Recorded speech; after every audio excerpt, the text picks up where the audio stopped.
aujourd'hui, Klose, il est en fin de contrat en 2025. Ouais. D'accord, dans 1 an et demi.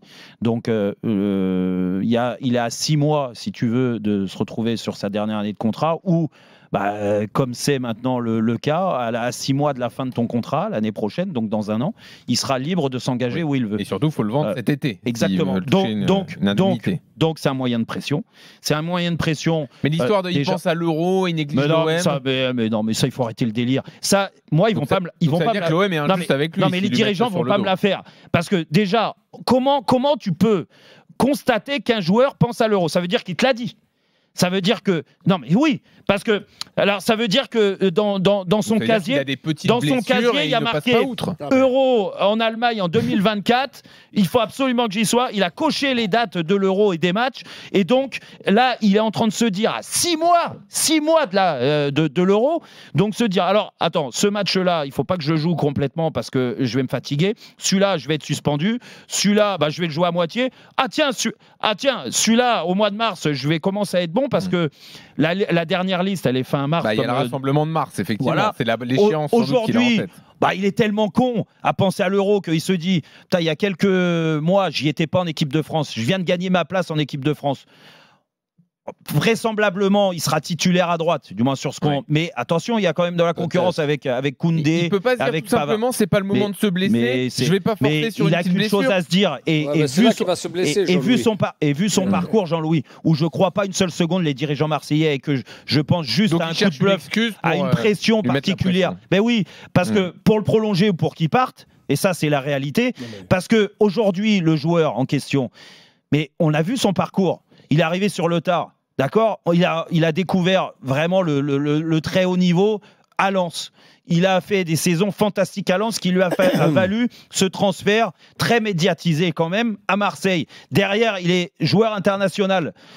Il est sorti des radars. Il est revenu en odeur de sainteté avec Didier Deschamps. Mais tu crois vraiment qu'il va lâcher? Tu crois vraiment qu'il n'a pas qu'une envie, c'est de finir en boulet de canon l'année pour déjà faire l'Euro et se garantir une place à l'Euro et viser peut-être un transfert parce qu'il a quand même 31 ans. Donc il est tellement bête qu'il est en train de se gérer à 1 an de la fin de son contrat. Mais franchement, faut pas déconner, ils sont injustes. Injustes avec Klose. Non mais s'il y a des joueurs à se mettre à dos, il y en a plein dans le vestiaire, mais surtout pas lui. Jean-Michel Larquet.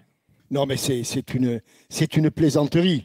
Une plaisanterie pour des gens qui n'ont jamais pratiqué le football ou qui n'ont jamais joué au football ou qui n'ont jamais été footballeurs professionnels. D'abord, il y a quelque chose qui m'interpelle, c'est que la faculté puisse prétendre et puis surtout puisse communiquer. Flo, c'est ce qui me gêne le plus sur la blessure de Klose, considérant qu'il n'y a pas de blessure. Je pense qu'ils se mettent en difficulté là. C'est la première fois que j'entends un corps médical aller dans le sens des dirigeants. Après, ils ne se sont pas prononcés officiellement, capitaine. On passe des coups de fil, on a nos infos et on sait voilà, ce qui se dit en coulisses. Non, mais ce qu'a dit le staff médical. Non, mais officiellement ou officieusement, Flo, là-dessus, c'est silence radio. Le secret médical, c'est pas des coups. Après, on ne va pas vous cacher qu'habituellement, le staff médical ne communique pas trop sur les blessures à l'OM. Et là, effectivement, le retour qu'on a eu, c'est que... Comme par hasard, ça tombe sur Klose. Après, attention, capitaine, juste sur quelque chose, s'il te plaît. C'est quand tu dis ça vient de gens qui ne connaissent pas le football. Moi, j'insiste sur un point, c'est qu'il n'y a pas que Pablo Longoria qui... Non, mais laisse-moi finir. Il n'y a pas que Pablo Longoria qui a décidé ou qui est vexé du comportement de Jonathan Klose. Il est aussi avec Mehdi Benassia qui connaît le ballon évidemment et l'exigence de certains gros clubs qui vient d'arriver et Gennaro Gattuso comme je l'expliquais, mais ça ne concerne pas que Klose. Tic ces derniers temps sur quelques comportements, parce que là on parle des performances, du salaire, de tout ce que vous voulez, mais il y a aussi un comportement général qui est pointé du doigt par les dirigeants. Voilà, tout simplement. Alors je reprends le ballon simplement pour dire d'abord que je crois, oui on t'entend très bien, je crois d'abord que ce garçon-là sur le plan psychologique, est relativement fragile. Il nous avait fait une petite déprime après sa non-sélection en équipe de France. Bon, on peut mettre à son à son actif, ou à son crédit, ou en tout cas en circonstances atténuantes, le fait que le cambriolage dont tu nous as parlé. Mais là où je voulais en venir, quand tu penses, ça m'est jamais arrivé, je n'ai jamais entendu, je ne l'ai jamais vu, mais qu'un joueur se ménage parce qu'il a en perspective une compétition, alors ça, Flo, je ne sais pas s'ils se sont mis d'accord. J'ai tapé sur le corps médical tout à l'heure, où je me suis interrogé sur le corps médical, mais celui qui laisse filtrer ça, ce genre... Alors là, je te dis, c'est où il a jamais joué, ou c'est de la malhonnêteté. Mais jamais de la vie, ce n'est absolument pas possible. Impossible. Que des joueurs s'écoutent.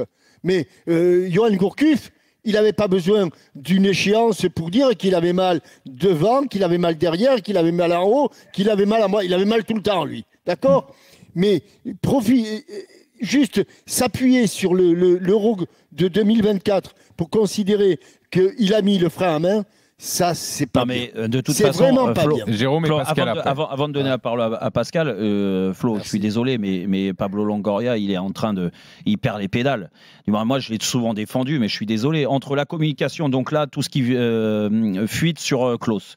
Derrière, la communication sur Gueye. Gueye en fin de contrat, donc il jouera plus. Il jouera plus. C'est vrai que Marseille peut se passer aujourd'hui d'un joueur comme Gueye. Je dis pas que c'est le meilleur milieu de terrain au monde, mais je suis désolé, quand tu vois l'effectif de l'OM, il ferait pas tâche de faire jouer Gueye, même s'il est à 6 mois de la fin de son contrat. Sarr, il devait partir, vu qu'il fait une canne qui est pas mal. Il va rester.